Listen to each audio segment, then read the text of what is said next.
Welcome to Aryavarth herald. जिस victim का चेहरा आप देख पा रहे हो स्क्रीन पे, इस विक्टिम का नाम था एंजल चकमा।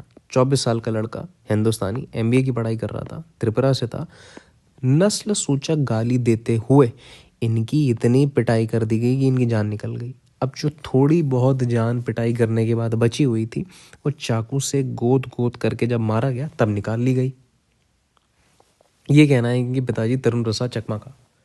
अब जब ये इंसिडेंट होता है, होने के बाद त्रिपुरा के चीफ मिनिस्टर, मेघालय के चीफ मिनिस्टर, उत्तराखंड के चीफ मिनिस्टर, आसाम के चीफ मिनिस्टर सब यूनानिमसली कहते हैं कि जस्टिस विल बी सर्व्ड। कितनी देर में, कितने टाइम में, हम सब जानते हैं। इस विक्टिम का नाम है राम नारायण। राम नारायण छत्तीसगढ़ के एक माइग्रेंट वर्कर थे जो कि केरला गए थे काम करने के लिए। अब छत्तीसगढ़ से कई माइग्रेंट वर्कर्स कई स्टेट्स में जाते हैं काम करने के लिए, ये भी गए थे काम करने के लिए। इनको भीड़ घेर लेती है, पूछती है तुम बांग्लादेशी हो। अब किस भाषा में पूछा होगा, केरला में पूछा होगा, इंग्लिश में पूछा होगा, तमिल तेलुगु में पूछा होगा, वो वही लोग जाने जिन्होंने पूछा होगा। घेर लिया था, आदमी डर गया, इंसान डर गया, उसे लगा जान से मार लेंगे, जो कि सही में हुआ। इतनी मार मारी गई कि इनकी जान निकल गई। जब ऑटोप्सी होने के लिए इनकी बॉडी गई पोस्टमार्टम के लिए, तो पता चला कि 80 से ज़्यादा इंजरीज थी इनके शरीर में। ये हालत बन गई थी इनकी वाइफ की जब इन्होंने अपने हस्बैंड की डेड बॉडी को आइडेंटिफाई किया पलक खड़ा करके। मार्टिन लूथर किंग जूनियर कहते हैं, law may not be able to make man love him. Him का मतलब make man love man, but it can keep man from lynching him. ये एक्सपेक्टेशन है, ये एक्सपेक्टेशन थी उनकी कानून से। तो as per this definition of Martin Luther King, Indian context में जो लॉ की डेफिनेशन है वो it is at least not living up to the mark in letter and in spirit.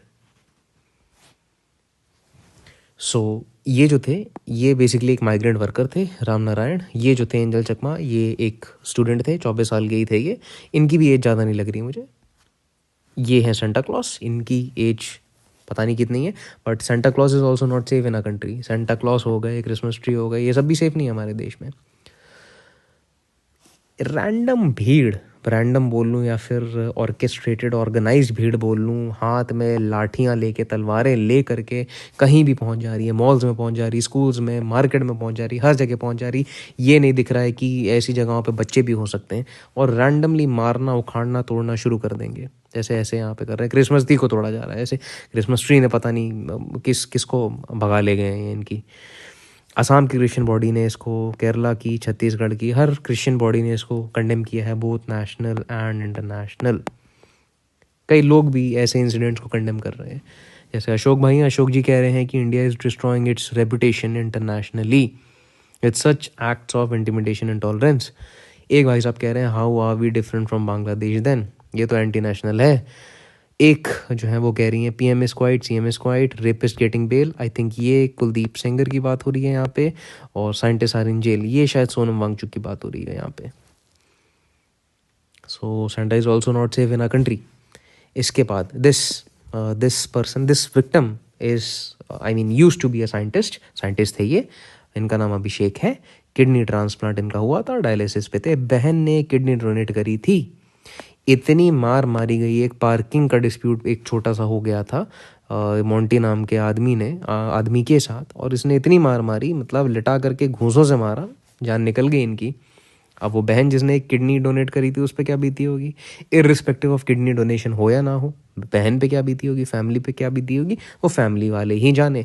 वो लोग जिनमें साइंटिफिक टेम्पर नहीं होता, कैजुअल चलता है, एटीट्यूड ज़्यादा होता है, एम्पैथी नाम की चीज़ कभी देखी नहीं, सिविक सेंस का तो सी नहीं पता हो, ऐसे लोगों में जिनमें इन सब चीज़ों की प्रेजेंस और एब्सेंस है, उनको तो किसी चीज़ का फ़र्क पड़ने नहीं वाला है।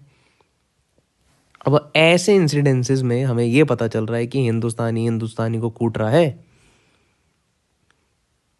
अब हिंदुस्तानी को तो कूट ही रहा था, बट अब विदेशी ने भी हिंदुस्तानियों को कूटना स्टार्ट कर दिया है। एंटी इमिग्रेशन रैलीज हो रही हैं, इंडियन माइग्रेंट्स को टारगेट करा जा रहा है। ये न्यूज़ हमें ऑस्ट्रेलिया से देखने को मिल रही है, हमें UK से देखने के लिए मिल रही है, हमें USA से देखने के मिल रही है। USA में तो इस एक्सटेंट पे कि लोग जो हैं वो बैनर्स उठा करके पहुंच जा रहे हैं। टेक्सास में कह रहे हैं कि रिजेक्ट फॉरेन डीमंस, हमारे भगवान को फॉरेन डीमंस बोल रहे हैं ये लोग। ये तो स्थिति बन गई हिंदुस्तानियों की विदेशों में। दिवाली को बेसिकली गार्बेज बोल रहे हैं ये लोग। हमारे जो पावन पर्व हैं, त्योहार हैं हमारे हिंदू धर्म के, उसको गालियाँ दी जा रही हैं, उनको कचड़ा बोला जा रहा है। हम लोग कैसे रिस्पॉन्स करेंगे? हम कब तक योगा पे रिलाई करेंगे? हम कब तक आयुर्वेद पे रिलाई करेंगे? हमें थोड़ा सा ऑफेंसिव होना पड़ेगा, हमें अपने पॉइंट्स रखने पड़ेंगे। हमारे पास ऑफेंसिव होने के दो तरीके हैं, या तो हम जाकर के लड़ लें हर देश से, या फिर हम ऑफेंसिव हो जाएं और हम ये जो एट्रॉसिटीज़ जो हम अपने लोगों पे ही कर रहे हैं, ये तो सेंटर तो हमारे नहीं है, ये हमारे माइग्रेंट वर्कर जो है, हमारे भाई बंधु हैं जिन पे, अब इस बेचारे की गलती क्या रही होगी? काम करने गए थे ना वो, दिहाड़ी कमाने के लिए पैसा घर पे भेज रहे थे, पेट पाल रहे थे अपनी बीवी का, अपने बच्चों का। जिसने मारा वो तो नहीं पालेगा ना, एटलीस्ट पेट ना पाले, जेल में तो रहे। सड़ना चाहिए साले को जेल में, ऐसे लोगों को तो। बट क्या गलती थी इसकी? इनकी क्या गलती थी? मारने से पहले ऐसी गालियां दी गई हैं, नस्ल सूचक गालियां दी गई हैं इनको, क्या कुछ नहीं बोला गया है। चिंकी मोमो ये सब तो छोटा है बहुत, और ये सारे इंसिडेंट, ये वाला जो इंसिडेंट हुआ है, ये तो देहरादून में हुआ। मैं तो एक्सपेक्ट भी नहीं कर सकता था।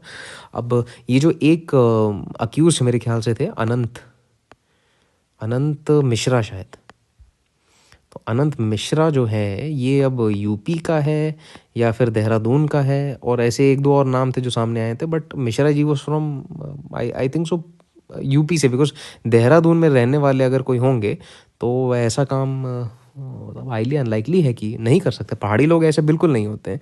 ये नॉन पहाड़ी जो यूपी और बिहार की या फिर एमपी की, मैं इर्रिस्पेक्टिव ऑफ, सारे यूपी वाले ऐसे नहीं होते, बहुत अच्छे होते हैं यूपी वाले, बिहार के भी लोग।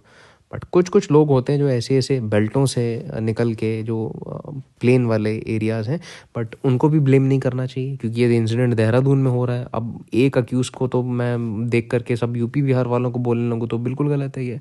अब इस इंसिडेंट के बाद तो त्रिपुरा वाले सब ने प्रोटेस्ट करना स्टार्ट कर दिया था कि या तो हमें आज़ादी दे दो, आज़ाद कर दो हमें, या तो हमको प्यार दे दो, प्यार नहीं दे सकते तो हमें आज़ादी दे दो। ये सारी चीज़ें बोल रहे थे ये लोग।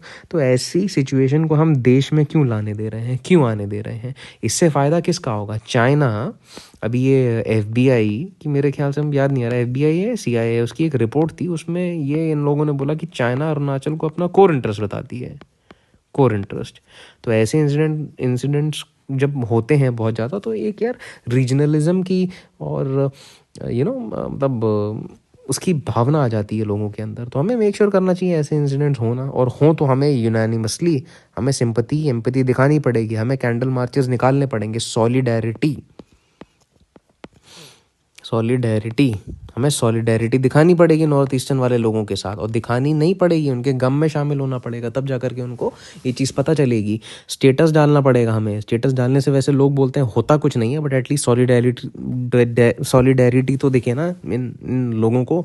इंसान वापस तो नहीं आएगा, बट हम एटलीस्ट ये प्रॉमिस तो कर सकते हैं ना नॉर्थ ईस्टर्न वालों के साथ कि ये इस तरीके के इंसिडेंट दोबारा नहीं होंगे कभी भी।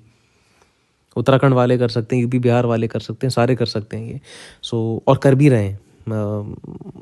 कर भी रहे हैं, so and this is something जो कि हम फॉलो कर सकते हैं। सबसे पहला तो यस, ये stable self sustains everything else. तो हमें खुद पे ध्यान देना चाहिए, because charity begins at home, और यही इस पिरामिड का फाउंडेशन भी है। Stable self sustains everything else. तो स्टेबल सेल्फ के अंदर हमें ऐसी चीज़ें करनी है जो कि हमारी फिलोसफिकल, हमारी इंटेलेक्चुअल, हमारी स्पिरिचुअल बोल लीजिए, हमारी इकोनॉमिकल, हमारी सोशल, हमारी एजुकेशनल, हमारी फिज़िकल, हर तरीके की वेलबिंग को जो है वो इम्प्रूव करें। खाना अच्छा खाएं, अच्छे लोगों के साथ रहें, अच्छे थॉट्स रहें, ये सारी चीज़ें इस पोर्शन के अंदर आती हैं। फिर जब इंडिविजुअल स्ट्रांग होगा, फैमिली स्ट्रांग होंगी। फैमिलीज़ का क्या काम होता है? वैल्यूज़ इनकलकेट करना बच्चों के अंदर, और भी बहुत सारे रिस्पेक्टिव रोल्स होते हैं, बट फैमिली स्ट्रांग होंगी। फैमिली स्ट्रांग होगी, सोसाइटी बैलेंस होगी, एक दूसरे के सुख दुख में हम पार्टिसिपेट कर पाएंगे। सोसाइटी स्ट्रांग होगी तो नेशन स्ट्रांग होगा। जब नेशन स्ट्रांग होगा तो एक ग्लोबल स्ट्रांग कम्युनिटी हम इन लोगों को बेस्ट प्रैक्टिसेस दे करके बिल्ड कर पाएंगे। जैसे कि हमने योगा दिया है, हमने आयुर्वेद दिया है। सो इन्हीं लाइनों पे चलते हुए हमें एक ऐसा ये अप्रोच फॉलो करनी पड़ेगी, बॉटम्स अप, ताकि ऐसे जो इंसिडेंट्स हैं हमारे देश में, ये इस टाइप के बच्चे भी टारगेट करे जा रहे हैं आज की डेट में, ऐसे इंसिडेंट्स, ये सब ना हो, ये सब ना हो हमारे देश में। क्योंकि जब ये इंसिडेंट्स रुक जाएंगे तब हम ऐसे इंसिडेंट्स को अच्छे से टारगेट कर पाएंगे, बच पाएंगे इन ऐसे इंसिडेंट से, और यूनानिमसली हम इन इन इन लोगों को रिस्पॉन्स दे पाएंगे। Thank you so much. Please subscribe to Aryavarth Herald.